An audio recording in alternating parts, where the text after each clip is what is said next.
Prions tous ensemble. Dieu notre Père, toi qui nous aimes, toi qui es miséricordieux. Dieu, nous étions éloignés de toi et agissions dans le péché. Tu as eu pitié de nous, tu nous as aimés. Et c'est lorsque nous ne te connaissions pas que le Seigneur Jésus, à notre place, est mort. Et que par le précieux sang qu'il a versé, tu as éternellement lavé tous nos péchés, fait que nous n'avons plus à recevoir ni le jugement ni la malédiction. Merci pour cette grande grâce.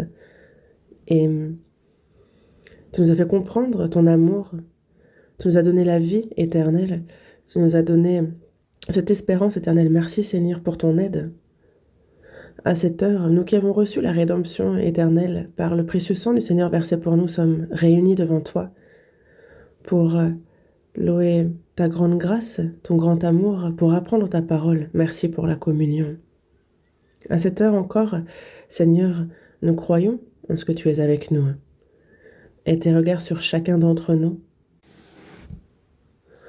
Que ta main miséricordieuse, Dieu, soutienne l'âme de chacun. Et il y a cette grâce abondante que tu souhaites manifester, ta parole de vérité, qu'elle nous perfectionne, nous renouvelle et nous édifie. C'est notre prière ardente. Ton Église dans toute la Corée, tes nombreuses églises dans le monde entier, qui, malgré les difficultés, gardent la foi, prêchent l'Évangile. Seigneur, œuvre parmi tous les frères et sœurs. Sois avec eux. Il y a encore de nombreuses âmes auxquelles il faut prêcher l'Évangile, qui doivent recevoir le salut. Et Dieu, permet à ce que ton œuvre soit accomplie grandement. Seigneur, le jour de ton retour est si proche, nous vivons en cette fin des temps, mais que notre cœur ne soit pas détourné par les choses vaines de ce monde, mais que nous veillons. Et que pour ta gloire, Seigneur, pour toi qui reviens, que nous puissions préparer notre foi à ton retour, à notre rencontre avec toi. Renouvelle-nous, perfectionne-nous, édifie-nous. Nous te prions ardemment dans ce sens. Tu nous donnes la parole dont nous avons besoin en ton temps. Seigneur, tu nous enseignes la voie à suivre. Et à cette heure encore, il y a ta volonté sainte. Comment nous devons nous conduire, ce que tu souhaites nous révéler, que nous puissions le comprendre. Aide-nous. Nous avons prié au nom de notre Seigneur Jésus-Christ. Amen. Ouvrons la Bible. Première épître de Jean, chapitre 4.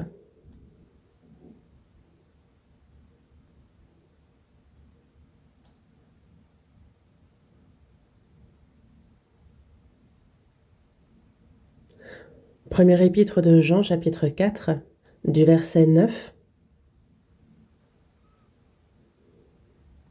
1 Jean, chapitre 4, du verset 9 au verset 12.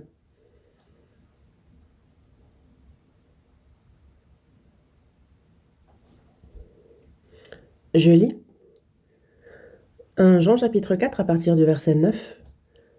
L'amour de Dieu a été manifesté envers nous en ce que Dieu a envoyé son Fils unique dans le monde, afin que nous vivions par lui. Et cet amour consiste non point en ce que nous avons aimé Dieu, mais en ce qu'il nous a aimés et a envoyé son Fils comme victime expiatoire pour nos péchés. Bien-aimés, si Dieu nous a ainsi aimés, nous devons aussi nous aimer les uns les autres. Personne n'a jamais vu Dieu. Si nous nous aimons les uns les autres, Dieu demeure en nous et son amour est parfait en nous.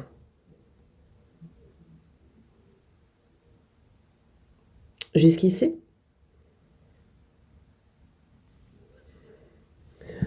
Lisons encore ensemble le verset 16. Et nous avons connu l'amour que Dieu a pour nous et nous y avons cru. Dieu est amour et celui qui demeure dans l'amour demeure en Dieu et Dieu demeure en lui.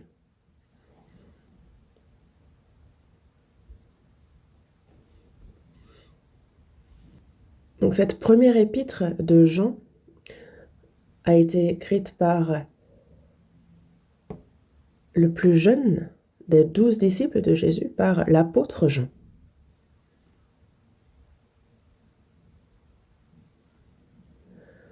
Il parlait de lui-même et se présentait comme étant le disciple que Jésus aimait. C'était le disciple que Jésus chérissait le plus, mais aussi celui qui, plus que quiconque, aimait Jésus et l'a suivi de près. C'était ça. On peut dire que dans toute la Bible, c'est vraiment l'évangile, selon Jean, qui témoigne de Jésus avec le plus de précision. Et donc, d'ailleurs, l'évangile de Jean a été écrit pour que nous sachions que Jésus est le Christ, le Fils de Dieu, et qu'en croyant, nous ayons la vie éternelle. Alors que la première, la seconde et la troisième épître de Jean nous disent, elles, comment ceux qui aiment Jésus doivent se comporter.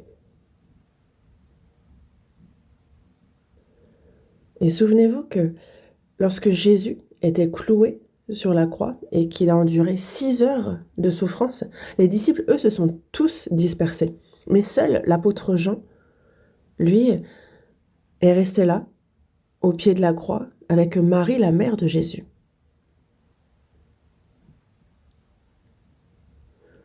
Et Jésus a dit,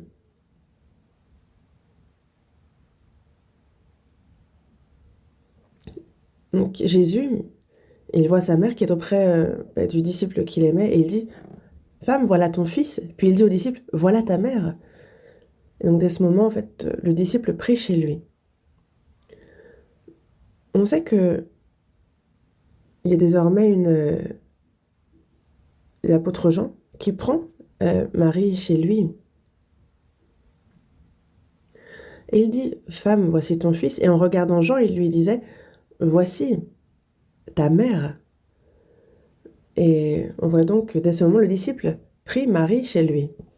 On sait aussi que Jean a été pasteur de l'église d'Éphèse pendant longtemps. Et je pense qu'il s'est aussi occupé de Marie là-bas. Et aussi, donc, il y a le livre de l'Apocalypse, le tout dernier livre de la Bible. Donc, c'est le livre qui explique avec le plus de détails le retour de Jésus, l'espérance des chrétiens et aussi les événements de la fin des temps. Donc, l'apôtre Jean a écrit l'évangile de Jean, les 3 épîtres et l'Apocalypse, donc il a en tout écrit 5 livres. Et il est le disciple qui a vécu le plus longtemps parmi les 12. Et juste avant de finir ses jours en exil sur l'île de Patmos, on voit qu'il est celui qui a reçu le plus d'amour du Seigneur, qui l'a aimé le plus en retour. Et d'ailleurs, c'est pourquoi la première épître de Jean est aussi le livre qui décrit le plus fidèlement l'amour du Seigneur. Dans le passage que nous venons de lire, donc, on nous parle en détail de comment l'amour de Dieu s'est manifesté et comment ceux qui ont reçu cet amour aussi doivent se comporter et comment ils doivent agir. Et donc, aujourd'hui, le titre du sermon est « Pratiquons l'amour du Seigneur ». C'est de ça dont j'aimerais vous parler. Une personne sauvée, en d'autres termes, c'est quelqu'un qui a reçu l'amour du Seigneur. Et la vie d'une personne sauvée, c'est une vie d'amour pour le Seigneur. Parce qu'on aime le Seigneur, on obéit à sa parole, et parce qu'on l'aime, on vit pour lui. Parce qu'on l'aime, on aime les frères et sœurs. Et parce qu'on aime le Seigneur, on mène une vie séparée dans ce monde. Et donc, aujourd'hui, je voudrais vous parler de la manière dont ceux qui ont reçu cet amour doivent vivre dans cet amour.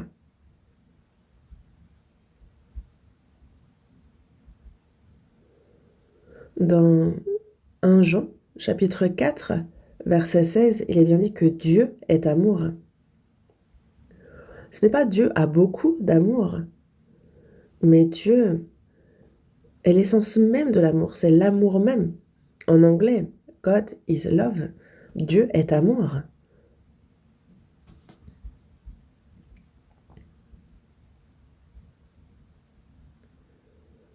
Et ce passage est celui qui explique le mieux la nature de l'amour de Dieu. Mais il faut savoir que dans la langue grecque, il existe différents mots pour l'amour. L'amour entre les parents, entre les frères, entre un homme et une femme, et l'amour avec Dieu, agapé.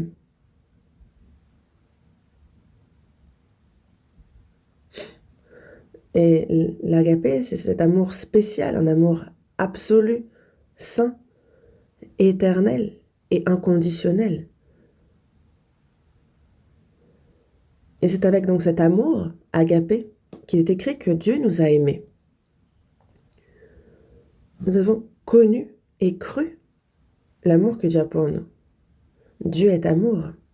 Et donc ce n'est pas seulement dans la première épître de Jean, mais concernant l'amour de Dieu, cette première épître nous parle le plus de l'amour de Dieu, mais je relis le verset 9. L'amour de Dieu a été manifesté envers nous en ce que Dieu a envoyé son Fils unique dans le monde afin que nous vivions par lui.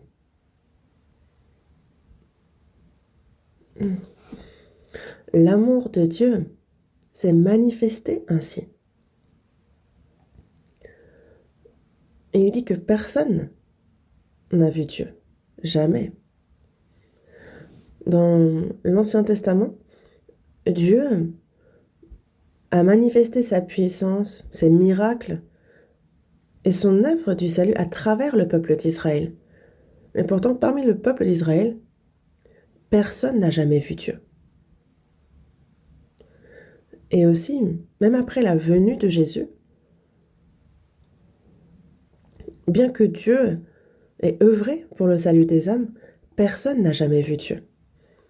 Et c'est pour cela que Philippe, le disciple de Jésus, lui a demandé « Seigneur, montre-nous le Père ». C'est la demande qu'il a fait à Jésus. Mais Jésus lui dit « Celui qui m'a vu a vu le Père. Comment dis-tu, montre-nous le Père ?» Dans Jean chapitre 1, il dit « Personne n'a jamais vu Dieu. Le Fils unique, qui est dans le sein du Père, est celui qui l'a fait connaître. »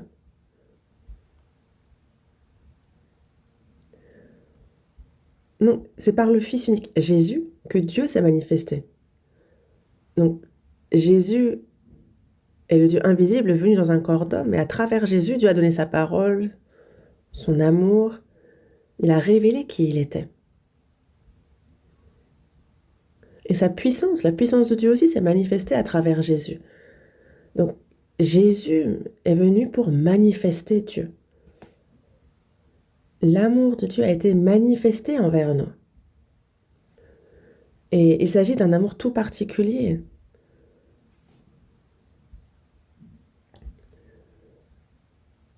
Parce que Dieu a envoyé son Fils unique dans le monde, afin que nous vivions par lui.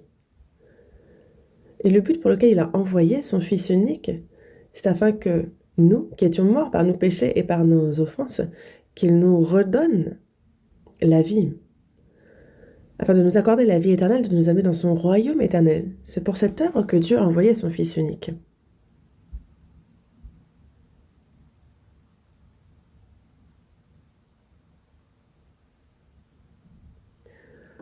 Le verset 9, je le relis une fois. L'amour de Dieu a été manifesté envers nous en ce que Dieu a envoyé son Fils unique dans le monde afin que nous vivions par lui. Pourquoi est-ce que Dieu a envoyé son Fils unique? C'est afin que nous vivions par lui. Pourquoi? Parce que nous étions morts.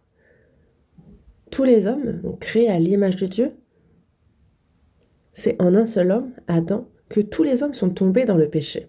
Dès la naissance, donc séparés de Dieu, on naît dans le péché, on vit dans le péché, et on doit subir le jugement et la destruction de Dieu.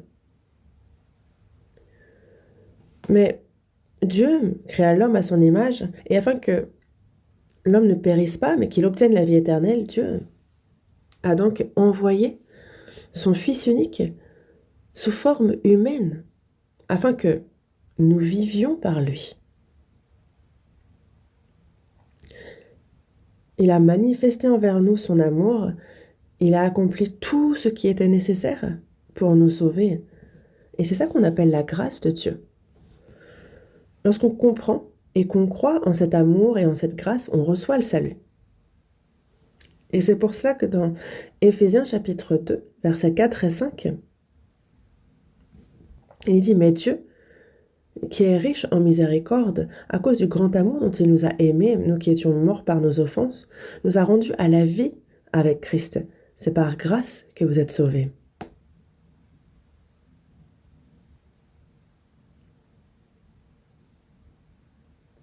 Dieu qui est riche en miséricorde. La miséricorde, c'est avoir donc compassion.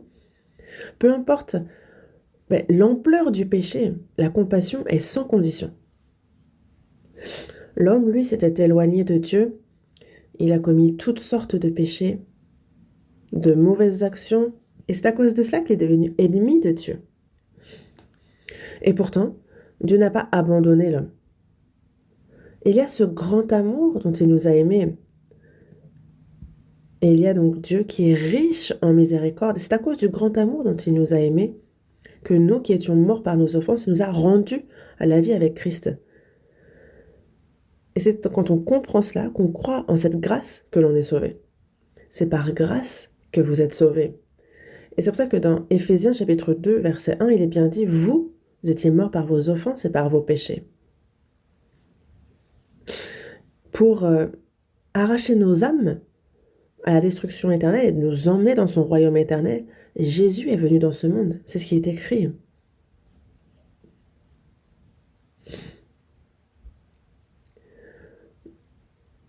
Dans le verset 10, il est bien que cet amour consiste non point en ce que nous avons aimé Dieu, mais en ce qu'il nous a aimés et a envoyé son Fils comme victime expiatoire pour nos péchés. Nous étions loin de Dieu, dans le péché, sous le pouvoir de Satan. Donc comment aurions-nous pu aimer Dieu? Loin de l'aimer, on vivait dans le péché et Dieu déteste le péché.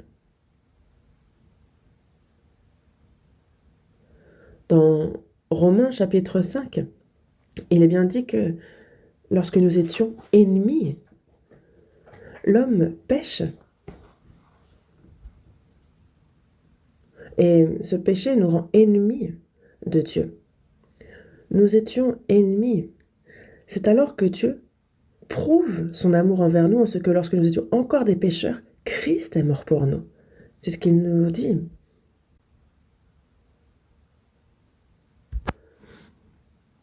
Il nous a aimés et a envoyé son Fils comme victime expiatoire. Quand on dit victime expiatoire ou victime pour la réconciliation, réconcilier, c'est parce qu'il y avait deux ennemis. Et à cause du péché, l'homme et Dieu étaient ennemis. Et c'était purement de la faute de l'homme. L'homme a désobéi, il s'est rebellé à la parole de Dieu. Il s'est rangé du côté du diable, qui est lui l'adversaire, alors qu'il aurait dû rester avec Dieu. Mais, alors que l'homme était ennemi de Dieu, c'est là que Jésus est venu et que lui, il a pris sur lui la malédiction, le jugement que les pécheurs devaient recevoir. Et il a accompli l'œuvre de réconciliation avec Dieu. Il a envoyé son Fils comme victime expiatoire, comme victime de réconciliation. Et donc, par la mort de Jésus sur la croix, l'inimitié avec Dieu a disparu. La paix a été rétablie. Et dans le verset 11, « Bien-aimés, si Dieu nous a ainsi aimés, nous devons aussi nous aimer les uns les autres. » Bien-aimés. En fait, c'est ainsi que s'adresse l'apôtre aux personnes qui ont compris l'amour de Dieu et qui sont sauvées, bien-aimés. C'est une expression très affectueuse. L'apôtre Jean, qui est celui qui a le mieux compris l'amour du Seigneur, appelle les rachetés bien-aimés, c'est l'expression qu'il utilise. Si Dieu nous a ainsi aimés, si Dieu nous a ainsi aimés, dans Jean chapitre 3, verset 16, il est dit, « Car Dieu a tant aimé le monde qu'il a donné son Fils unique, afin que quiconque croit en lui ne périsse pas, mais qu'il ait la vie éternelle. » Donc il a donné son Fils unique, le seul qu'il est, son égal, pour qu'il subisse à la place des pécheurs le jugement, la malédiction, et qu'il paie tout le prix de nos péchés. À notre place, Dieu nous a ainsi aimés. Dieu nous a ainsi aimés. Ça signifie que il a livré son propre Fils pour qu'il meure à notre place. Réfléchissez un peu. Imaginez un homme qui a un fils qu'il aime par-dessus tout. Il n'en a qu'un, c'est son fils unique. Mais imaginez qu'il a un ennemi cruel, quelqu'un qu'il aimerait voir disparaître même. Mais si cet homme accepte de livrer son fils unique à la mort pour sauver cet ennemi, il n'y aurait pas de plus grand amour, n'est-ce pas? Et il nous a ainsi aimés. Dieu nous a ainsi aimés qu'il a donné son Fils unique. Pourquoi? Afin que quiconque croit en lui ne périsse point, mais qu'il ait la vie éternelle. Donc, pour que le pécheur qui devait périr ne subisse plus jamais le jugement, mais reçoive la vie éternelle. Pour qu'il ne périsse plus, afin qu'on reçoive la vie éternelle. Alors que le pécheur devait périr à cause du péché, Dieu l'a sauvé. Et c'est là l'amour de Dieu envers les hommes. Et donc, lorsque Dieu dit « bien-aimé », si Dieu nous a ainsi aimés, donc ça s'adresse à nous qui sommes sauvés, on a compris cet amour, n'est-ce pas, cet amour de Dieu. Au moment où nous avons reçu le salut, nous avons compris cette grâce immense. Ah, un seul homme est mort pour tous. Jésus sur la croix, après 6 heures de souffrance, a dit « tout est accompli ». Et après, il a rendu l'âme. Mais qu'est-ce qu'il a accompli? Il a accompli une rédemption éternelle. Il a pardonné nos péchés pour l'éternité et il est ressuscité le 3e jour, prouvant que il était donc à la fois le Fils de Dieu et le Christ, et il a montré qu'il avait brisé l'autorité de la mort. Christ, en hébreu, signifie Messie, sauveur en français. Donc, par sa résurrection, il nous a donné la preuve irréfutable qu'il est notre sauveur. Donc maintenant, nous qui sommes sauvés, voilà ce que nous devons faire. Si Dieu nous a aimés ainsi, nous devons aussi nous aimer les uns les autres. Donc, une personne sauvée, qu'est-ce qu'elle doit faire? Nous aussi, nous devons nous aimer les uns les autres. Nous devons, c'est ce que nous devons faire. Pourquoi? Parce que nous avons compris l'amour de Dieu, nous avons la vie éternelle, l'espérance, mais certaine, du ciel. Et donc, la chose la plus importante que nous puissions faire, nous qui avons compris cela, c'est de nous aimer les uns les autres. Si on a compris cet amour, pour nous, le plus important est de nous aimer les uns les autres. Nous devons aussi nous aimer les uns les autres. Personne n'a jamais vu Dieu. Et c'est vrai, personne n'a jamais vu Dieu. Mais si nous nous aimons les uns les autres, Dieu demeure en nous et son amour est parfait en nous. C'est une parole extraordinaire, non? Si nous nous aimons les uns les autres, Dieu est parmi nous. Ce Dieu invisible se manifeste, il est au milieu de ceux qui s'aiment.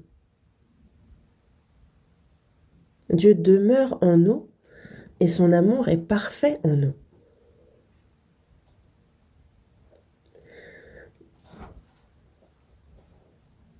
Et donc c'est lorsque les saints s'aiment les uns les autres, c'est au milieu de ce troupeau que l'amour parfait de Dieu s'accomplit. Et donc chacun d'entre nous avons compris cet amour, mais ce n'est pas un amour parfait si ce n'est pas ensemble, n'est-ce pas?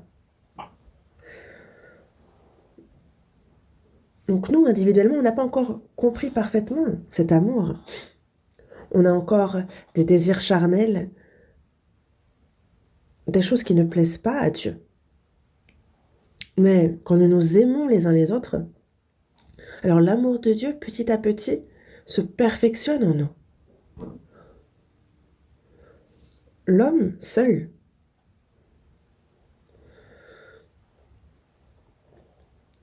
est-ce que parce qu'il écrit le mot amour en grosses lettres sur un mur et qu'il se dit ah, l'amour, c'est beau, il faut s'aimer. Est-ce que seul il peut aimer? Aimer qui? Pour que l'amour existe, il faut quelqu'un à aimer. Alors, petit à petit, l'amour devient intègre, complet. L'amour humain aussi. Un homme, une femme qui ne se connaissent pas, mais ils tombent amoureux et se marient. Et ils font des efforts pour s'aimer. Ils cherchent à pratiquer cet amour au quotidien, n'est-ce pas? Et petit à petit, à travers les épreuves et les joies, le meilleur et le pire, ils apprennent à se comprendre, à s'entraider, à se supporter. Donc cet amour mûrit. Que ce soit aux États-Unis ou en Europe, quand on va en Occident, on voit parfois dans les parcs de jeunes couples qui s'embrassent passionnément dans les parcs, mais bon, pourquoi pas? Ils pourraient faire ça chez eux, honnêtement. Hmm. Mais pour moi, ce qui est bien plus beau, une scène bien plus belle, c'est de voir deux vieillards aux cheveux blancs se tenir tendrement la main en marchant ou assis sur un banc et discuter, mais sans fin en se regardant. Et cette relation-là me semble bien plus belle. Ils ont traversé une vie de labeur ensemble, ils ont élevé leurs enfants qui sont déjà partis et maintenant ils ne sont plus que tous les deux. Et la vieille dame dit, mon petit vieux, ne pars pas avant moi, hein.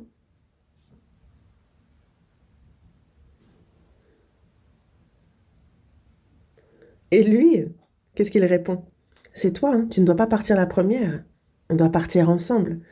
C'est certainement le genre de choses qu'ils se disent.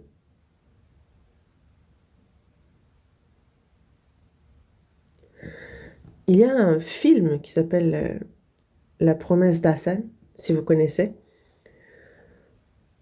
Donc on voit des familles qui sont séparées par la guerre de Corée et qui finalement se retrouvent, pour certaines. En Corée, donc il y a ces infirmières qui sont parties travailler en Allemagne. Pour les hommes, c'était des mineurs coréens qui partaient travailler dur en Allemagne. Mais les infirmières, les mineurs se rencontraient, se mariaient, ils avaient des enfants. Et tous sont vieux désormais. En fait, c'est intéressant, enfin c'est drôle de les entendre dire ah, pourquoi? Pourquoi t'es-tu mariée avec moi? Ah, parce que tu es belle. Je sais que c'est un mensonge, mais c'est agréable à entendre quand même. Et aussi,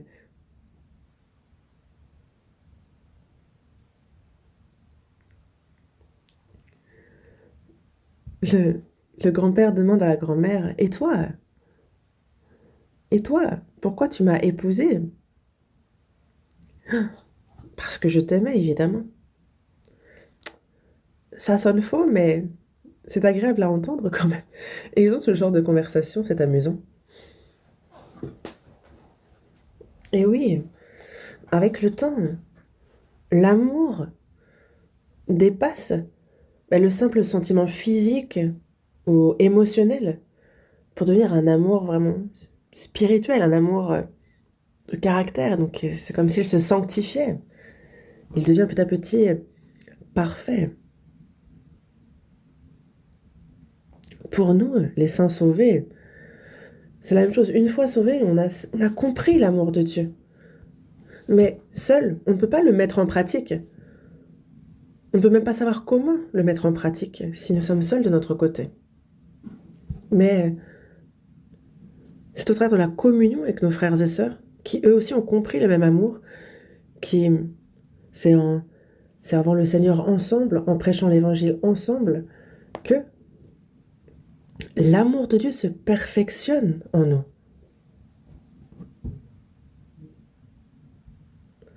Et donc dans le verset 12, personne n'a jamais vu Dieu. Si nous nous aimons les uns les autres, Dieu demeure en nous et son amour est parfait en nous. Et où est Dieu? En fait, si on pose la question, certains diront dans l'église ou dans ma chambre quand je prie. Certes, mais ce verset nous dit où est-ce que Dieu habite? Il habite au milieu des saints lorsqu'ils s'aiment les uns les autres. Car Dieu est amour. Son amour est parfait en nous. Dieu demeure en nous et son amour est parfait en nous. Ce qui signifie que cet amour forge peu à peu notre caractère. Dans Matthieu, chapitre 5, verset 48, il dit « Soyez donc parfaits comme votre Père céleste est parfait. » Et comment un homme pourrait-il être parfait comme Dieu? Mais après le salut, en demeurant dans la communion fraternelle, dans l'obéissance à Dieu qui est avec nous, alors petit à petit, il nous transforme à son image.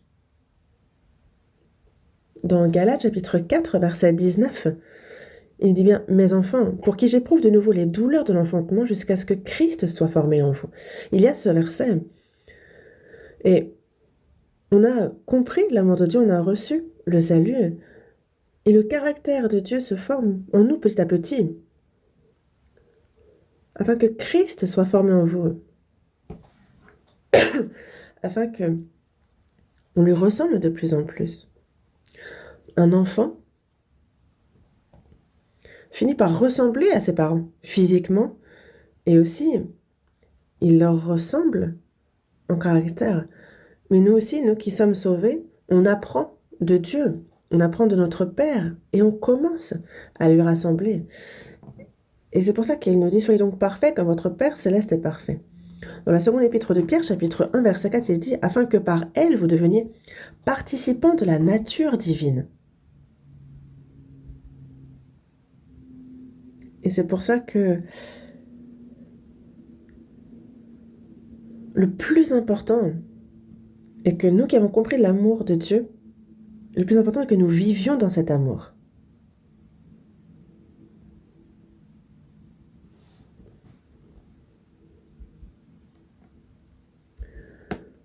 L'amour dont Dieu nous a aimés, on ne connaît pas encore toute l'étendue. Petit à petit, il faut qu'on apprenne sur sa largeur, sa longueur, sa profondeur et la hauteur. Il faut que l'on le connaisse. Éphésiens, chapitre 3. Voyons un instant Éphésiens, chapitre 3.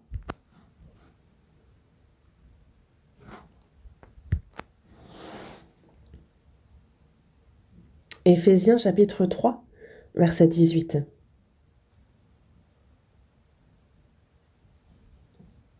Verset 18.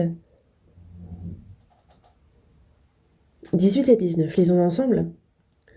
Vous puissiez comprendre avec tous les saints quelle est la largeur, la longueur, la profondeur et la hauteur, et connaître l'amour de Christ qui surpasse toute connaissance, en sorte que vous soyez remplis jusqu'à toute la plénitude de Dieu. vous puissiez comprendre avec tous les saints. La vie de foi, ce n'est pas essayer de faire quelque chose de bien ou d'être zélé tout seul dans son coin. Une fois que nous sommes sauvés, on est ensemble. On ne fait plus qu'un, on est une famille. C'est comme quand on est dans ce monde, on a un papa, une maman, un grand frère, des grandes sœurs, petits frères, des oncles, des tantes. Mais il y a notre famille. Et c'est différent des autres, des étrangers. Et nous, de même, quand nous sommes sauvés, sur le plan spirituel et de la foi, on apprend à connaître avec tous les saints l'amour de Christ qui surpasse toute connaissance. Cet amour de Dieu qui surpasse notre intelligence, on ne peut pas totalement comprendre. Parce que cet amour de Christ déborde réellement. Mais on apprend sur cet amour petit à petit. On apprend à le connaître, ce qui signifie, on apprend à lui ressembler. Comprendre quelle est la largeur, la longueur, la profondeur et la hauteur. Connaître l'amour de Christ. La largeur, c'est vraiment de voir à quel point l'amour de Dieu est vaste, capable d'envelopper tous les hommes du monde entier. Plus profond que l'océan, plus large que les mers, plus profond que l'océan, plus haut que les cieux. Et donc, c'est avec tous les saints que nous apprenons à connaître l'amour de Christ, à en connaître la largeur, la longueur, la hauteur, la profondeur. La largeur de cet amour, la longueur, c'est un amour éternel. La hauteur, cet amour qui descend depuis les étoiles les plus hautes jusqu'à cette terre qui est si basse. Et la profondeur. Donc cet amour de Dieu qui va chercher et remonter ce qui était au plus profond de l'enfer, il nous en saisit peu à peu. Donc c'est afin que nous soyons remplis jusqu'à toute la plénitude de Dieu. Donc par la plénitude de Dieu, c'est petit à petit la plénitude de Dieu qui s'accomplit en nous. C'est comme quand on dit être rempli du Saint-Esprit. Ça ne veut pas dire recevoir une puissance spectaculaire ou une expérience particulière. Ce n'est pas forcément guérir les malades, ressusciter les morts ou accomplir des miracles qui pourraient... Non, ce n'est pas ça. Être rempli du Saint-Esprit. Être rempli du Saint-Esprit, c'est être rempli de l'amour de Dieu. Être rempli, mais à rabord de la parole de Dieu, de l'amour de Dieu. C'est ça la plénitude. Regardez dans ce verre. Il est à 3/4 plein d'eau et le quart restant, c'est de l'air. La plénitude serait de verser de l'eau continuellement jusqu'à ce qu'elle déborde. Et dans le psaume 23, verset 5, il est dit « Ma coupe déborde ». Dieu nous donne un amour et une grâce qui déborde. C'est ça, la plénitude, être rempli. Donc que l'amour de Dieu remplisse tout notre être. C'est ça la plénitude du Saint-Esprit, être rempli de sa parole aussi. Voyons dans Jean chapitre 17. Jean chapitre 17, voyons un instant. Évangile selon Jean chapitre 17, verset 23. Chapitre 17, verset 23. Je lis. Moi en eux et toi en moi, afin qu'ils soient parfaitement un, et que le monde connaisse que tu m'as envoyé et que tu les as aimés comme tu m'as aimé.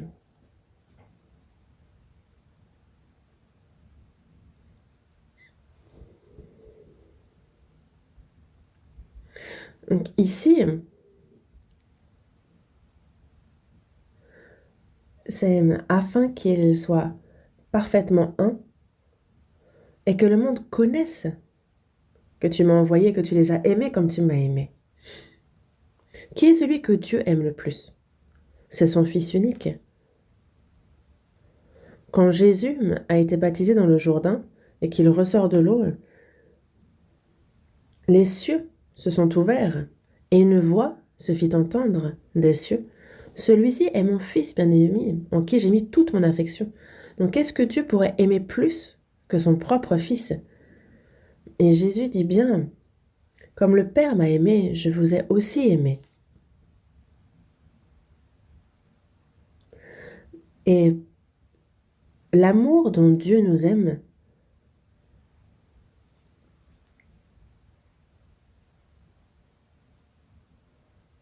et Jésus est comme l'incarnation même de cet amour.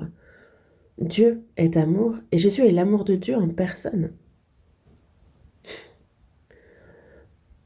Et afin que le monde sache, connaisse que tu m'as envoyé et que tu les as aimés comme tu m'as aimé.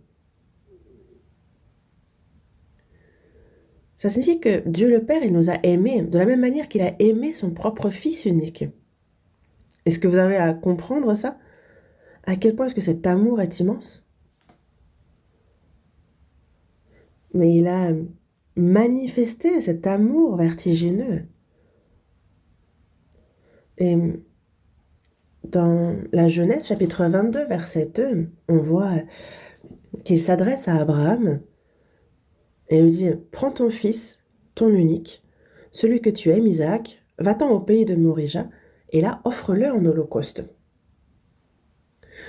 Abraham était un homme très riche, il avait beaucoup de biens, il avait aussi beaucoup de serviteurs. Il avait même sa propre armée privée, dira-t-on. Mais souvenez-vous, en fait, quand son neveu, Lot, quand il a été capturé pendant une guerre à Sodome, Abraham, lui, il a emmené ses troupes, il a combattu, il a gagné, et il a ramené Lot. Donc c'était un homme puissant. Il avait de nombreux soldats.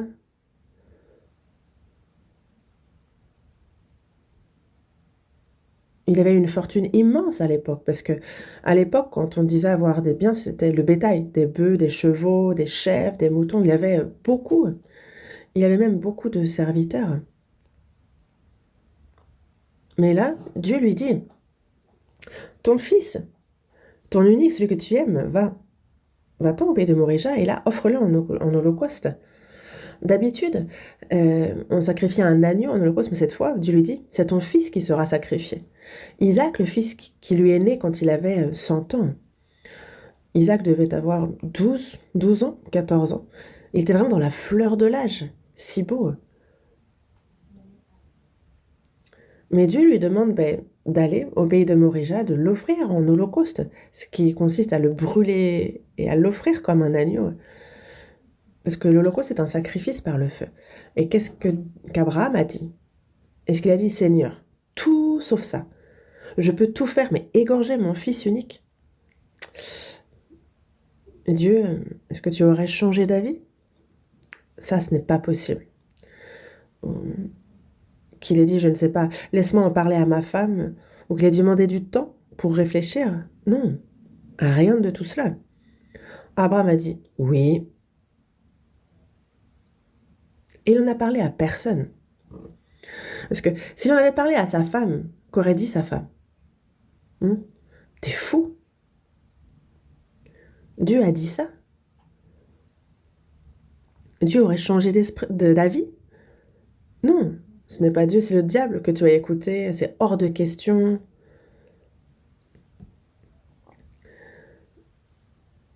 Et si Abraham avait insisté, elle aurait dit, jamais, commence par me tuer moi. Non, ça n'aurait rien fait avancer. Dans Galates chapitre 1, on voit que l'apôtre Paul aussi, lorsqu'il est appelé par Dieu, il est dit qu'il n'a consulté ni le sang ni la chair. En fait, quand Dieu commande quelque chose, on n'en discute pas avec sa famille. Si Dieu ordonne, on dit simplement oui, yes, il faut juste obéir. Abraham n'a rien dit à personne. Et dès le lendemain matin, sans hésiter, partons, en route pour Morija. Il a pris 2 serviteurs et ils ont marché pendant 3 jours. C'est un peu comme le chemin de Jésus vers la croix. Jésus est mort et il est ressuscité au 3e jour. Et ça leur a pris 3 jours 3 jours de marche pour aller à Morisha. Ils emmenèrent 2 serviteurs, le bois pour le feu aussi, et le couteau.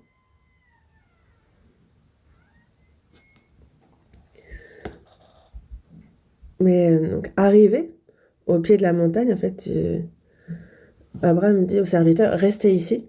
En fait, il ne pouvait pas les emmener parce que s'il avait commencé à lever la main sur son fils, certainement que ses serviteurs auraient crié et auraient dit, mais maître, vous avez perdu la tête. Et donc, il l'aurait certainement arrêté.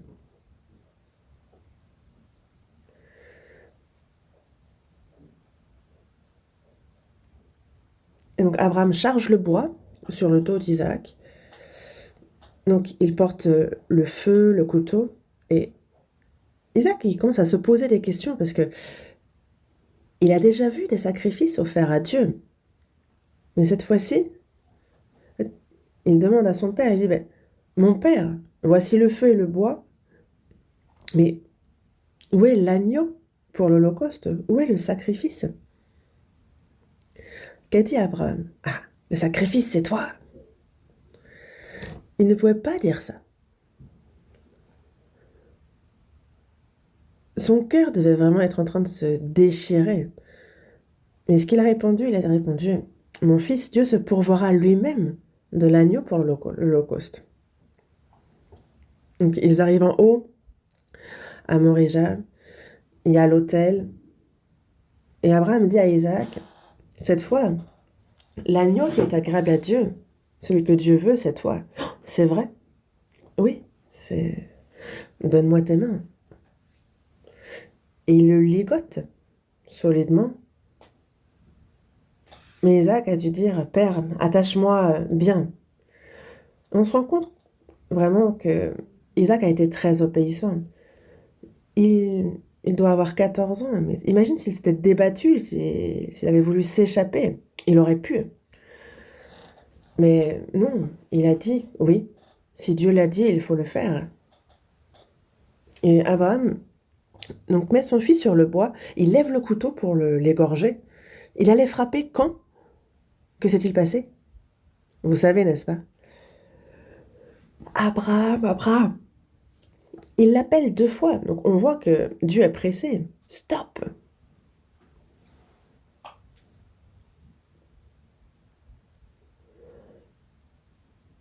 Ne porte pas la main sur l'enfant, car je sais maintenant que tu crains Dieu et que tu ne m'as pas refusé ton fils, ton unique. Abraham a passé le test, il a réussi.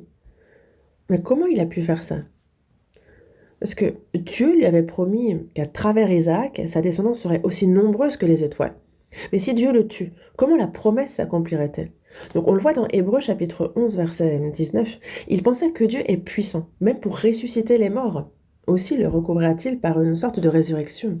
Donc c'est incroyable, non? Ce fils qu'il a eu à 100 ans, qui lui est né miraculeusement, et Dieu lui demande à ce qu'il l'offre en sacrifice, alors que, justement, il devait, à travers lui, accomplir de grandes choses. Mais Isaac est l'image de Jésus. Le sable de la mer, ce sont les descendants d'Israël. Les étoiles du ciel, ce sont les saints. Et donc, Abraham croyait que même s'il offre son fils, Isaac, Dieu le ressusciterait. Comme il le dit dans Hébreux chapitre 11. Et c'est vraiment incroyable. Et je sais maintenant que tu crains Dieu. Moi, en lisant ça, je me suis dit, ah, Dieu est étrange aussi. Dieu, en fait, savait déjà combien Abraham l'aimait et le servait. Il le savait. Pourquoi a-t-il eu besoin qu'il offre réellement son fils? Dieu connaît les cœurs, n'est-ce pas? En fait, c'est ce que moi je me suis dit. Mais non. En fait, Dieu ne voulait pas seulement qu'Abraham le craigne en pensée. Il voulait voir cette crainte se manifester concrètement en fait, par un acte, donc que ce soit en action. Et il a réussi le test.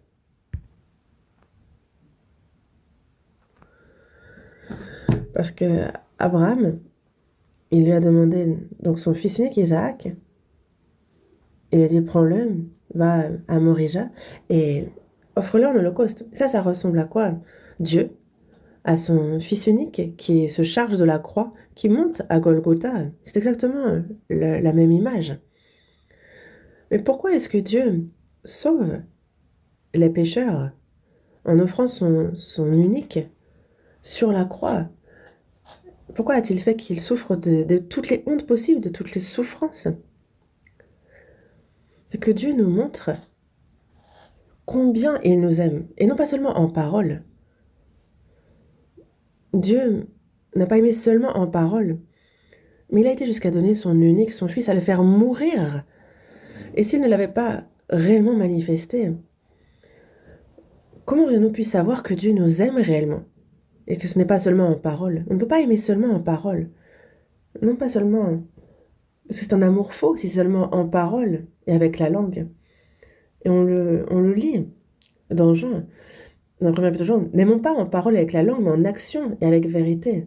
Et donc il a été jusqu'à sacrifier son unique, son fils pour nous, afin de manifester à travers lui son amour pour nous. Il a manifesté son amour. Voyons dans Romains, chapitre 5, verset 8.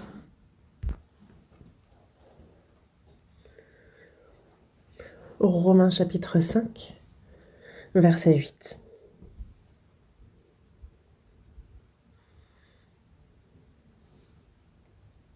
Lisons ensemble. Mais Dieu prouve son amour envers nous en ce que, lorsque nous étions encore des pécheurs, Christ est mort pour nous.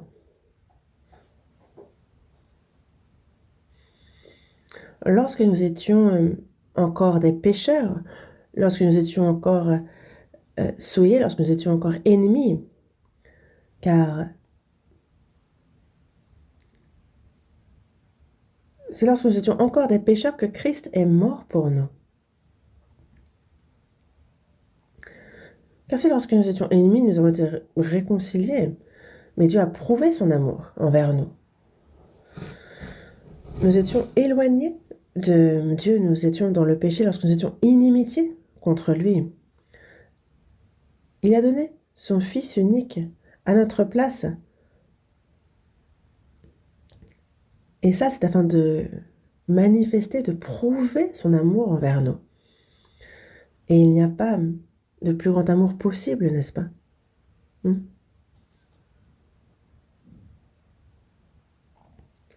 Romains chapitre 8. Prenons le temps de voir dans Romains chapitre 8, verset 32. Romains chapitre 8, verset 32, lisons ensemble encore. Lui, qui n'a point épargné son propre Fils, mais qui l'a livré pour nous tous, comment ne nous donnera-t-il pas aussi toutes choses avec lui?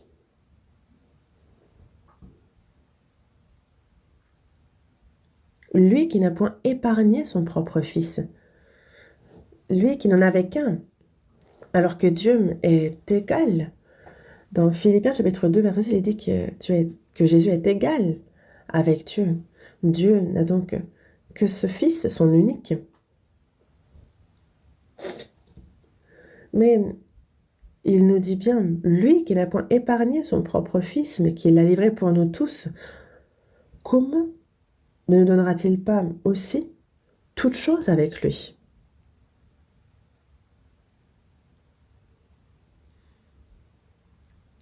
Et c'est par sa grâce qu'il nous a donné ainsi tout cela.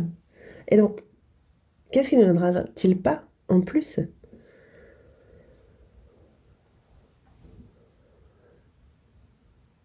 Nous, il y a cet amour surprenant de Dieu, cette grâce par laquelle nous avons reçu le salut. Et dans Éphésiens chapitre 2, verset 4, on nous parle de Dieu qui est riche en miséricorde. Et à cause du grand amour dont il nous a aimés, nous qui étions morts par nos offenses, il nous a rendus à la vie avec Christ. C'est par grâce que vous êtes sauvés. Ce grand amour brille dans mon cœur et ça me réjouit. Ce grand amour. Donc ce grand amour, quand il brille joyeusement dans mon cœur, la vraie joie arrive. Ce grand amour, on ne peut pas le mesurer entièrement. Et quand on étudie la Bible, on apprend petit à petit combien l'amour de Dieu est grand et extraordinaire, petit à petit.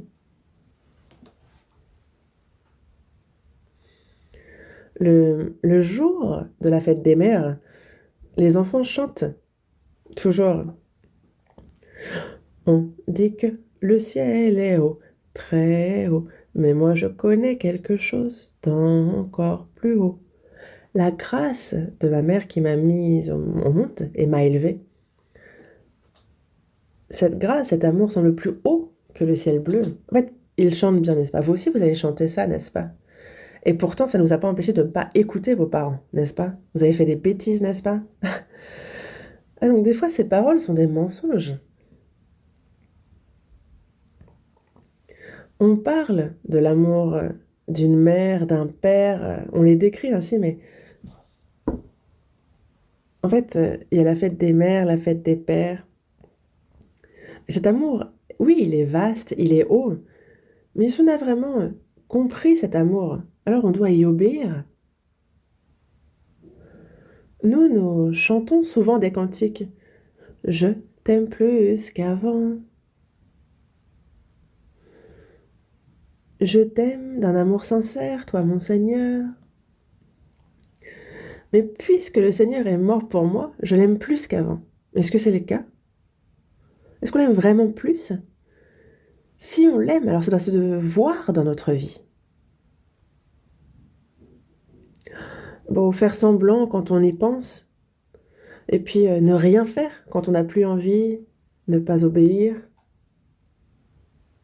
Ça, ce n'est pas de l'amour. Et donc, dans Apocalypse chapitre 1, verset 5, il faut qu'on lise ce passage aussi. Apocalypse chapitre 1, verset 5. Apocalypse chapitre 1, verset 5. Je lis. Et de la part de Jésus-Christ, le témoin fidèle, le premier-né des morts, et le prince des rois de la terre. À celui qui nous aime, qui nous a délivrés de nos péchés par son sang.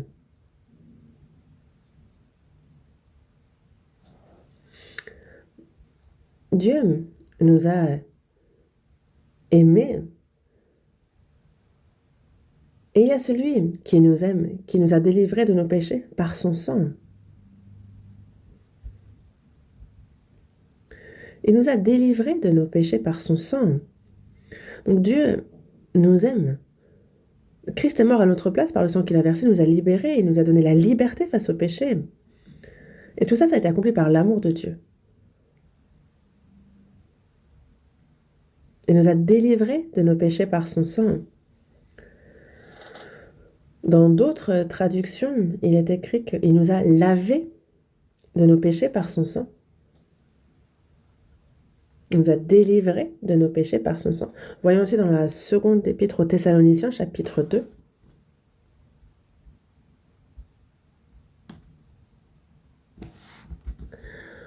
Seconde épître aux Thessaloniciens, chapitre 2, verset 16.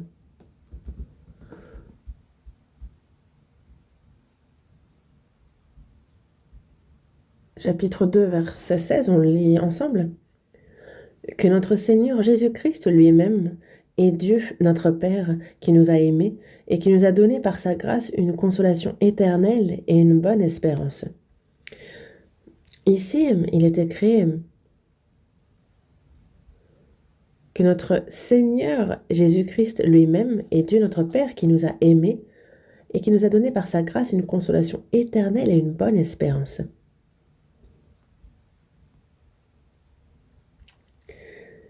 Celui qui nous a aimés et qui nous a donné par sa grâce une consolation éternelle et une bonne espérance. Donc la rédemption éternelle et aussi cette consolation, cette espérance de pouvoir entrer dans le royaume éternel de Dieu, n'est-ce pas? Et ça, c'est par la grâce de Dieu. Ce n'a été possible que par l'amour de Dieu, son amour immense et merveilleux. Et c'est cet amour qui nous a donné une consolation éternelle et une bonne espérance. Et dans Romains, chapitre 5, verset 5, il dit que c'est parce que l'amour de Dieu est répandu dans nos cœurs par le Saint-Esprit qui nous a été donné. Le fait que l'amour de Dieu soit compris, qu'on y ait cru dans nos cœurs, qu'est-ce que c'est? C'est l'œuvre du Saint-Esprit de Dieu. Quand le Saint-Esprit vient, il nous fait comprendre et croire en l'amour de Dieu, parce que sinon on ne peut pas y croire. Nous, quand on réalise que nous sommes de misérables pécheurs devant Dieu et que nous désirons ardemment être sauvés, quand on écoute l'Évangile, alors le Saint-Esprit agit dans notre cœur pour nous aider à comprendre et à croire en ce grand amour, en cette grâce de Dieu. Et c'est pour ça qu'il est dit que l'amour de Dieu est répandu dans nos cœurs par le Saint-Esprit qui nous a été donné. Son amour a été déversé dans nos cœurs. Voyons dans 1 Corinthiens chapitre 2. Prenons le temps de voir dans 1 Corinthiens chapitre 2. 1 Corinthiens chapitre 2.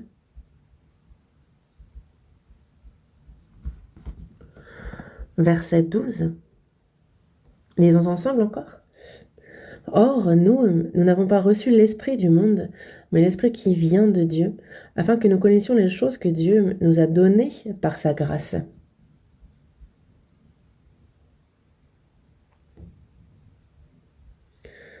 Nous n'avons pas reçu l'esprit du monde, mais l'esprit qui vient de Dieu. Donc, nous n'avons pas reçu l'esprit du diable, non, nous avons... parce que l'esprit du monde, c'est l'esprit du diable. Nous ne l'avons pas reçu, nous avons l'esprit qui vient de Dieu, c'est-à-dire donc le Saint-Esprit, c'est afin que nous connaissions les choses que Dieu nous a données par sa grâce. Donc celui qui nous permet de connaître, de comprendre et de croire aux choses données par grâce, c'est le Saint-Esprit. C'est le Saint-Esprit qui est venu pour nous faire comprendre et croire en l'amour de Dieu. Et il a déversé l'amour de Dieu en nous. Et donc, dans 1 Jean chapitre 4, verset 16, il est dit que « Et nous avons connu l'amour que Dieu a pour nous, et nous y avons cru. » Et celui qui nous permet de connaître et de croire, c'est le Saint-Esprit. Dieu est amour. Vraiment. Donc celui qui nous fait comprendre et croire en l'amour de Dieu, c'est le Saint-Esprit. Dieu a planifié notre salut et il l'a promis. À travers l'histoire d'Israël dans l'Ancien Testament, il avait promis d'envoyer le Christ. Et conformément à sa promesse, Christ est venu, il est mort sur la croix, il est ressuscité, et il a accompli toute l'œuvre de notre salut. Puis après le départ de Jésus, le Saint-Esprit est venu pour nous faire croire, pour nous faire d'abord connaître, puis croire en l'amour de la grâce, en l'amour et la grâce de Dieu. Donc Dieu, le Père, le Fils et le Saint-Esprit, accomplit l'œuvre de cette manière et nous permet d'y croire.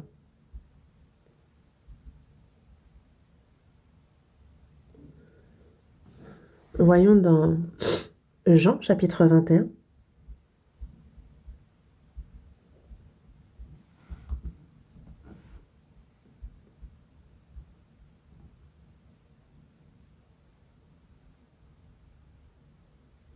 Jean, chapitre 21, verset 15.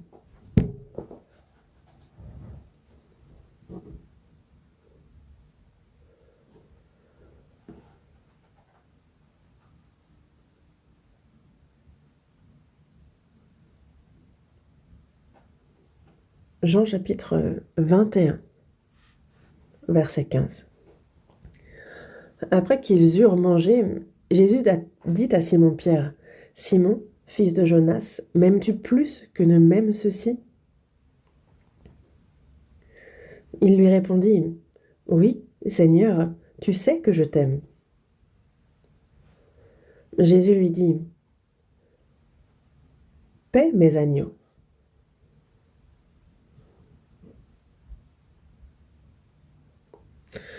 Après que Jésus soit ressuscité, Jésus est apparu à ses disciples sur le bord de la mer de Galilée, donc là où il les avait rencontrés pour la première fois.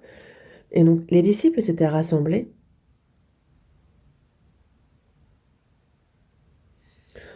Et donc en suivant l'ordre de Jésus, c'est sur sa parole qu'ils ont jeté le filet et ils ont capturé 153 grands poissons. Ils remontent sur la rive et ils ont vu que Jésus avait déjà tout préparé. Un feu avec du charbon, du poisson grillé, du pain. Donc il leur dit, le petit déjeuner est prêt, venez manger. Donc, imaginez un peu cette scène, Jésus qui était mort est maintenant ressuscité et il partage ce dernier repas avec ses disciples. Imaginez cette scène magnifique, non? Ce serait une scène merveilleuse à peindre, je pense. S'il y a des artistes parmi nous, je sais qu'on a des frères talentueux dans l'église, mais essayez de peindre cette scène. Donc, après le repas, Jésus s'adresse à Pierre et lui dit, Simon, fils de Jonas. Pierre s'appelait à l'origine Simon. Simon, fils de Jonas. Jonas est le nom de son père. M'aimes-tu plus que ne m'aime ceci? Pourquoi cette question? Parce que la veille de la mort de Jésus, Pierre avait affirmé, mais fièrement, quand tous seraient pourtant une occasion de chute, moi je ne le serais jamais. Les autres disciples ont dû se dire, mais ils se croient meilleurs que nous. Parce que Pierre les a tous méprisés en disant, même si tous t'abandonnent, moi jamais. Je suis prêt à aller en prison pour te suivre, je suis prêt à mourir pour toi. Mais Jésus lui avait dit, non. Aujourd'hui, cette nuit même, avant que le coq chante 2 fois, toi, tu me renieras 3 fois. Et Pierre avait insisté, mais moi, te renier, non, moi je suis, s'il le faut, je mourrai pour toi, je ne te ne renierai pas. Mais quand Jésus a été arrêté, qu'est-ce que Pierre a fait? Tous les disciples se sont enfuis, tous. Quand les soldats romains sont arrivés pour se saisir de Jésus, tous ont fui. Pierre, lui, suivait de loin, et quand quelqu'un lui a dit « Ah, mais toi aussi, tu étais avec Jésus de Nazareth », il a répondu « I'm not ». Non, je ne connais pas cet homme. Je ne connais pas cet homme qu'on appelle Jésus. Et pas une fois, mais 3 fois. Et devant une simple servante, parce qu'il avait peur. Il le renie 3 fois, et alors le coq a chanté pour la 2e fois. Il entend le coq, et Pierre s'est souvenu de la parole du Seigneur. Il est allé dehors pour pleurer amèrement. Il est bien dit qu'il a pleuré. Et certainement qu'à partir de là, à chaque fois que le coq chante, Pierre, lui, devait pleurer. Je pense qu'il a dû arrêter de manger du poulet depuis. Mais, quel lâche! Et pourtant, il était un des disciples principaux. Et pourtant, c'est lui qui sautait dans l'eau dès que Jésus l'appelait. C'est lui qui a marché sur les vagues en disant... Bon, il a marché sur les eaux. En disant, mais Seigneur, si c'est toi, ordonne que j'aille vers toi sur les eaux. Donc Pierre était si courageux d'habitude, mais comment est-ce qu'il a pu devenir aussi lâche, un vrai trouillard? Mais Jésus a ressuscité et il dit, Simon, fils de Jonas. Pourquoi lorsqu'il il appelait Pierre, pourquoi s'adresser à lui en disant Simon, fils de Jonas? Pourquoi Simon et non Pierre? C'est comme s'il lui disait, recommençons à zéro. Repartons du début comme le jour où j'étais appelé ici sur cette rive. M'aimes-tu plus que ne m'aime ceci? Pierre, il a certainement dû devenir tout rouge. Mais, à ce moment-là, même s'il ne comprenait pas encore parfaitement que Jésus était le Fils de Dieu, même si un jour il l'a confessé, et il voit Jésus réellement ressuscité. Et là, Pierre croit enfin, sans l'ombre d'un doute. Il n'y a plus aucun doute pour lui. Jésus lui demande, m'aimes-tu plus que ne m'aime ceci? Oui, Seigneur, tu sais que je t'aime. Parce que il voit Jésus vivant. Et donc ce n'est plus un amour émotionnel ou humain, mais c'est un amour profond, véritable. Seigneur, tu sais que je t'aime. Et il sait tout. Paix mes agneaux. Et il lui pose la question 3 fois, parce qu'il l'a renié 3 fois, il lui pose la question 3 fois, Pierre répond 3 fois. Et si Jésus n'avait pas fait cela, Pierre serait certainement resté le vilain petit canard du groupe. Les autres auraient dit, bah regardez-le, lui il se disait le chef, mais il a été lâche, il a renié le Seigneur 3 fois. En fait, Jésus devait rétablir Pierre dans sa position de premier disciple devant tout le monde. Et c'est pourquoi il l'a appelé, il lui a posé la question 3 fois, Pierre a répondu 3 fois, et il lui a aussi dit, à 3 reprises, il lui dit, il remet dans ses mains ses agneaux, ses brebis.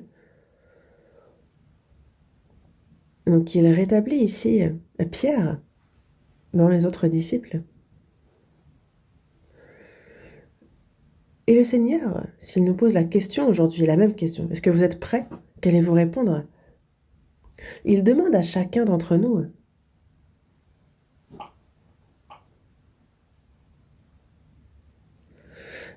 m'aimes-tu plus que tout le reste dans ce monde? Celui qui aime son père ou sa mère plus que moi n'est pas digne de moi. Il nous le dit dans Matthieu chapitre 10, verset 37. Donc celui qui aime, on aime nos parents, nos enfants, mais qu'est-ce qu'on peut faire pour notre âme? Eux, ils ne peuvent rien faire pour notre âme. Est-ce qu'ils peuvent mourir à notre place? Est-ce qu'il y a quelqu'un sur cette terre qui puisse sauver notre âme? Personne. Il n'y a que la grâce de Dieu. Et donc le Seigneur nous demandera, m'aimes-tu plus que tes parents, plus que tes enfants? Il nous posera la question, c'est sûr. Et il faut que nous répondions.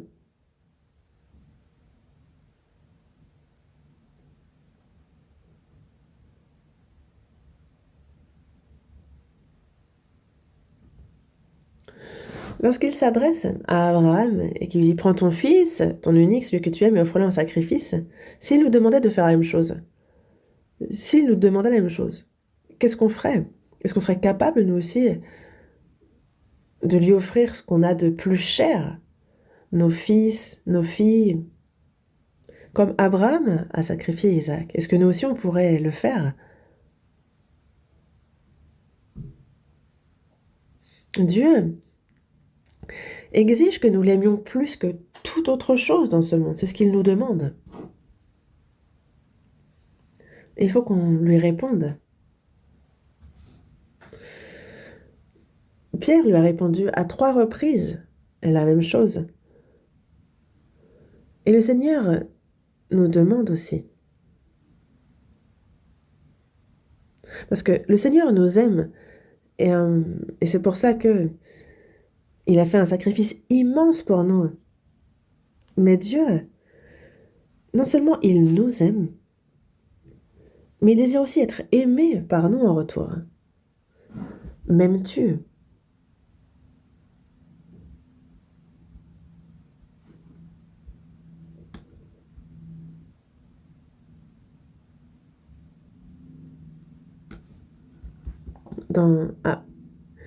Cherchons un instant la première épître de Jean, chapitre 4.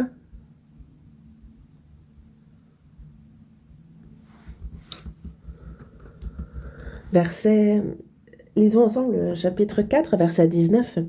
Pour nous, nous l'aimons parce qu'il nous a aimés le premier. Est-ce que nous aimons Dieu?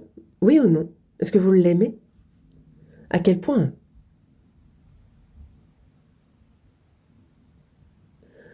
En rentrant chez vous, mettez-vous à genoux et parlez avec Dieu. Dites-lui, Seigneur, je t'aime. Alors le Seigneur vous demandera sûrement, mais à quel point m'aimes-tu? Et qu'allez-vous répondre? Parce qu'il va exiger de nous que nous l'aimions plus que n'importe quoi dans ce monde. C'est ce qu'il nous demande. Pour nous, nous l'aimons parce qu'il nous a aimés le premier. Et c'est parce que le Seigneur nous a aimés en premier que nous l'aimons en retour. Nous l'aimons plus que tout le reste, plus que n'importe quoi dans ce monde. J'aime mes parents, j'aime mes frères et sœurs, j'aime mes fils et mes filles. Mais je ne peux pas les aimer plus que le Seigneur. M'aimes-tu plus que tout? Abraham, peux-tu me sacrifier ton fils, ton unique Isaac? Abraham a répondu oui, mais pas seulement en parole, en action. Il est allé sur le mont Moria pour offrir Isaac, réellement. Et Dieu exige cet amour de notre part aussi. Voyons dans Jean chapitre 5. Prenons un instant pour voir Jean chapitre 5.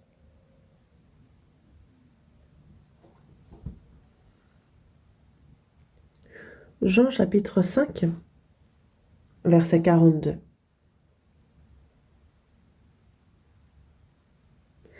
Chapitre 5, verset 42. Mais je sais que vous n'avez point en vous l'amour de Dieu.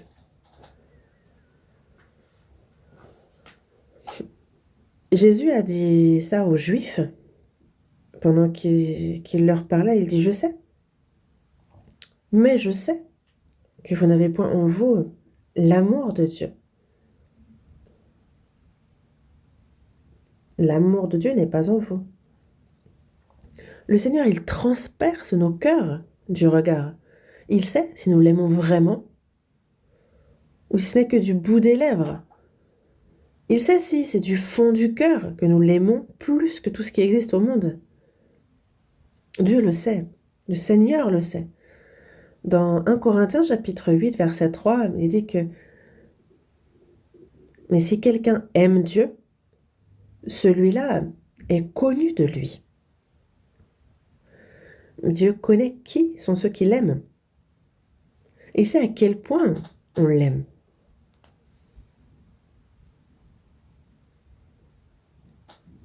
Dans Matthieu chapitre 22, verset 37, en fait, ça résume vraiment tous les commandements de l'Ancien Testament. Il dit, tu aimeras le Seigneur, ton Dieu, de tout ton cœur, de toute ton âme et de toute ta pensée. C'est le premier et le plus grand commandement. Même dans l'Ancien Testament, il était demandé au peuple d'Israël d'aimer Dieu de tout leur cœur, de toute leur âme, de toute leur pensée et toute leur vie. Et c'était donc le commandement numéro 1. Mais qui l'a fait? Qui a aimé Dieu ainsi? Ils ont plutôt essayé de se servir de Dieu. Quand est-ce qu'ils l'ont vraiment aimé? En fait, à la moindre occasion, c'était Dieu, donne-moi ceci, donne-moi cela, donne-moi encore ça. Et si Dieu ne donnait pas, ils se disaient, finalement, Dieu, bon, il n'est pas si extraordinaire que ça. En fait, il n'y a pas d'amour pour Dieu là-dedans. Juste, il disait, j'aime Dieu. C'était un peu comme un refrain. Je t'aime plus qu'avant. Mais est-ce que vraiment tu m'aimes plus qu'avant? Mais à quel point? M'aimes-tu plus que tout dans ce monde? Le Seigneur va poser cette question, et vous, qu'allez-vous répondre? Il faut répondre. Parce que non seulement le Seigneur nous aime, mais il souhaite recevoir notre amour. Et ça se donne, ça se reçoit.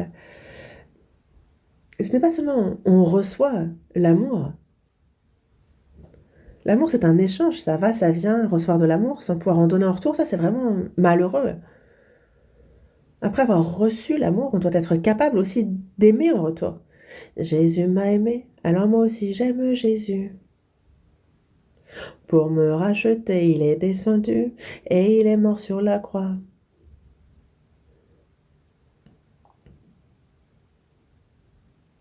Cet amour de Dieu.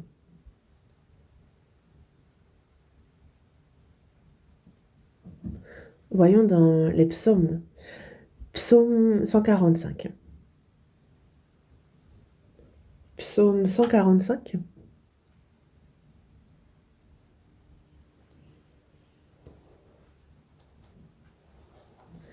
Verset 20. Psaume 145, verset 20. Lisons ensemble. L'Éternel garde tous ceux qui l'aiment et il détruit tous les méchants. L'Éternel garde tous ceux qui l'aiment et il détruit tous les méchants. Et donc, Dieu protège et il veille sur chacun de ceux qui l'aiment. Parce que il est mort pour nous, n'est-ce pas? Et il nous a sauvés. Il a sauvé des pécheurs qui couraient, qui se précipitaient vers l'enfer. Pourquoi? Pour que nous soyons enfants de Dieu. Donc, il est tout à fait naturel, en fait, ça n'a rien d'exceptionnel, que nous, on aime le Seigneur plus que tout au monde.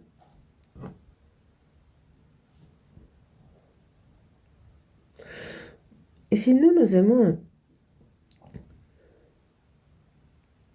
il nous garde, c'est ce que la Bible nous dit. Dans la première épître de Pierre, chapitre 1, verset 8, il dit « Lui, que vous aimez sans l'avoir vu, en qui vous croyez sans le voir encore, vous réjouissant d'une joie ineffable et glorieuse. »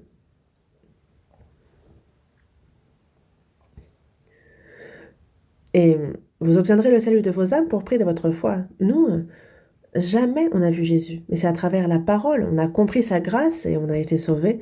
Nous l'aimons. Et en fait, même plus encore, en fait, on se réjouit d'une joie ineffable et glorieuse.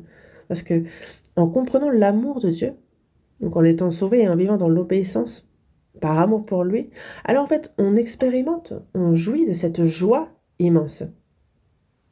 Pourquoi? Parce que on a reçu le salut, obtenu le salut pour prix de notre foi.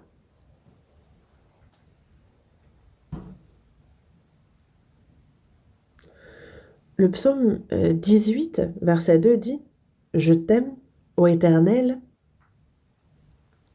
ma force, je t'aime. » On récite ce verset « Je t'aime, ô Éternel, ma force. »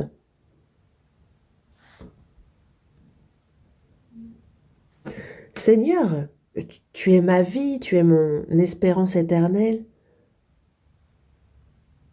Seigneur, mon Dieu, ma force, je t'aime. Je t'aime. Il faut pouvoir le dire avec assurance. Dans la première épître de Jean, chapitre 3, verset 18, il nous est dit de ne pas aimer en parole et avec la langue, mais en action et avec vérité. Aimer seulement avec la langue, ça c'est du mensonge. Qui n'aime pas avec la langue? Nous, on a reçu un si grand amour que c'est tout à fait normal d'aimer le Seigneur plus que tout, n'est-ce pas?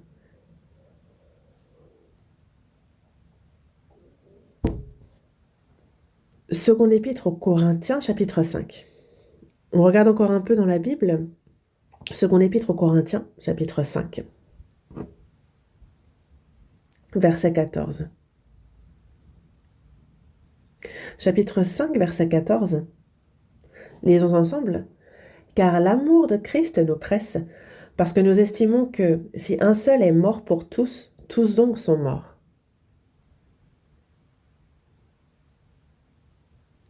L'amour de Christ nous presse. C'est être... quand on dit l'amour de Christ nous presse, ça signifie qu'on est vraiment emmené de force, un peu. On est désormais... parce que l'amour du Seigneur nous a sauvés, on est comme devenus comme les prisonniers de son amour. C'est cet amour qui nous presse, qui nous emmène, qui nous tire. Cet amour nous presse, donc on y est contraint. Et j'ai été sauvée par cet amour, je respire et je vis aujourd'hui dans cet amour. Et c'est par cet amour que je rencontrerai le Seigneur à son retour et que j'entrerai dans son royaume éternel. Donc on est poussé par cet amour, mais nous estimons que un seul est mort pour tous. Donc tous sont morts. Mais Jésus lui est mort pour un pécheur comme moi, un pécheur qui vaut moins qu'un vermisseau. Est-ce que c'est quelque chose qu'on peut imaginer? Lisons ensemble le verset 15. « Et qu'il est mort pour tous, afin que ceux qui vivent ne vivent plus pour eux-mêmes, mais pour celui qui est mort et ressuscité pour eux. » Donc Jésus-Christ est mort pour tous.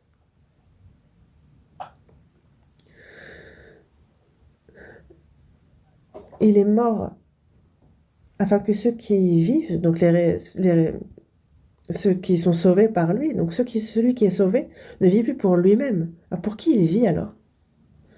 Pour celui qui est mort et ressuscité pour lui. Donc désormais, ma vie appartient au Seigneur qui est mort et ressuscité à ma place, n'est-ce pas? Non? Évidemment.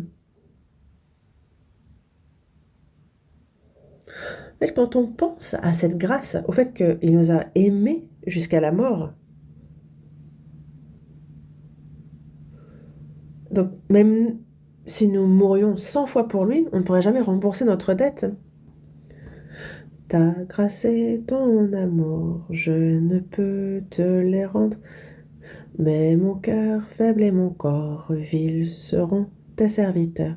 Seigneur, Jésus, nous t'appartenons, tu es notre chef. Lisons Romains, chapitre 14. Prenons un instant pour ouvrir à Romains, chapitre 14. Versets 7 et 8, lisons ensemble. En effet, nul de nous ne vit pour lui-même et nul ne meurt pour lui-même. Car si nous vivons pour le Seigneur, et si nous mourrons pour le Seigneur. Soit donc que nous vivions, soit que nous mourions, nous sommes au Seigneur. Nul de nous. On parle ici des saints, nés de nouveau, régénérés. Nul de nous, donc, ne vit pour lui-même. Est-ce vrai? On est d'accord? Il le faut. Dire que nul ne vit pour lui-même et nul ne meurt pour lui-même, ce serait contradictoire. Si on dit que quelqu'un de sauvé vit pour lui-même et qu'il meurt pour lui-même, non. Si on vit et qu'on meurt pour soi-même après avoir été sauvé, je suis désolée, mais c'est une malédiction. Pardonnez-moi le terme, mais ça ne vaut rien. Après le salut, notre vie, c'est un remerciement à Dieu. Une vie pour le Seigneur qui nous a sauvés. Et c'est pour cela que nul de nous ne vit pour lui-même et nul ne meurt pour lui-même. Nous vivons pour le Seigneur et nous allons jusqu'à mourir pour le Seigneur. On vit pour le Seigneur, on meurt pour le Seigneur. Et nous sommes au Seigneur. Nous sommes au Seigneur dans la première épître aux Corinthiens, dans le chapitre 6, verset 19, il dit « Car vous avez été rachetés à un grand prix. » On a été rachetés à un grand prix. Dans 1 Corinthiens, chapitre 7, verset 23, il dit « Vous avez été rachetés à un grand prix. » À un grand prix. Pourquoi? Parce que il ne faut pas que nous soyons esclaves de la chair ni d'autres personnes. Nous sommes uniquement les serviteurs, les esclaves de Jésus-Christ. Et c'est pour ça que lui, il est le Seigneur des morts et des vivants. Il est donc le maître, il est notre maître, il est notre Seigneur au quotidien, durant tout le reste de notre vie. Et nous sommes pressés par son amour. L'amour de Christ nous presse. C'est ça la vie du chrétien. Le Seigneur, lui,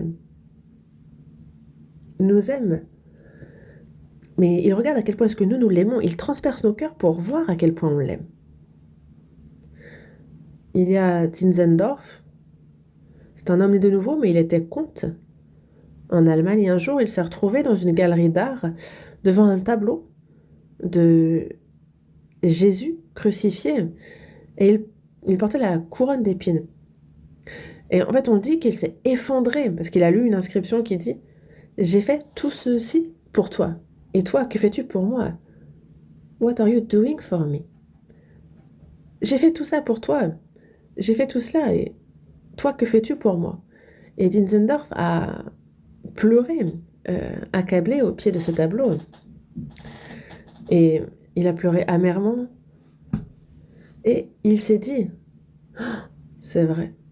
Le Seigneur est mort ainsi pour moi. Il m'a sauvé. et moi, je ne fais rien pour lui. Donc avant de se relever, il a fait une promesse à Dieu en disant, désormais, je ne vivrai que pour toi, Seigneur.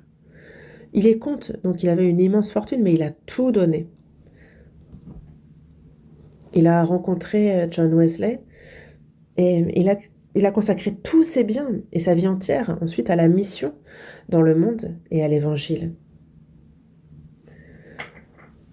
Il a vraiment vécu pour le Seigneur, pour son œuvre. Et nous aussi, on doit faire de même. Même avec nos petites forces, on doit vraiment vivre pour celui qui nous a sauvés. J'ai aujourd'hui beaucoup de choses à dire, mais je continuerai la prochaine fois. Et un dernier mot, en fait, il y a la guerre qui fait rage au Moyen-Orient. Et nul ne sait ce qui va arriver. Certains s'inquiètent et craignent que ce soit la Troisième Guerre mondiale, mais pour ma part, je pense qu'elle n'éclatera pas maintenant. Bah, je suis pas un, je suis pas un politicien, mais la Bible parle d'une guerre finale bien précise.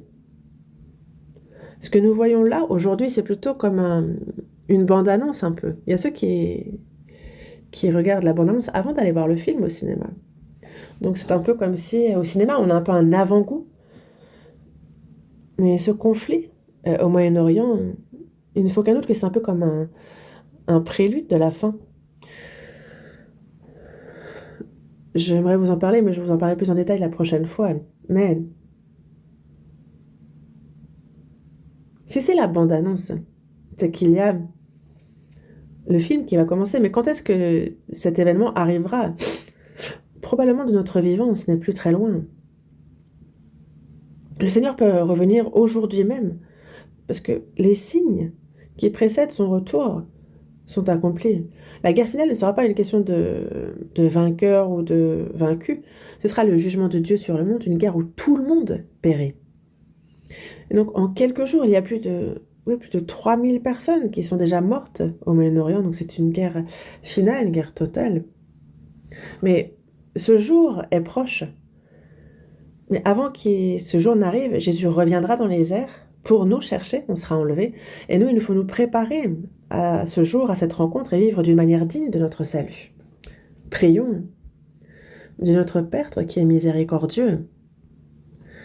Seigneur, tu es mort pour nous, tu as versé ton précieux sang afin d'éternellement nous laver de nos péchés. Nous y croyons et nous t'en remercions. Tu as fait de nous tes enfants saints.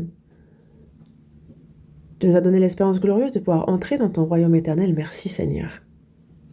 Et désormais que le reste de notre vie soit vécu pour ta volonté, Dieu, pour ta gloire. Et nous savons que nous sommes sur cette terre pour ça. Que aucun de nous ne vive pour lui-même et ne meure pour lui-même. Et que si nous vivions, ce soit pour toi. Et si nous mourons, que ce soit pour toi, Seigneur. Que tout soit fait pour ta gloire. Et nous te demandons de nous diriger et de nous guider. Nous avons prié au nom du Seigneur Jésus. Amen.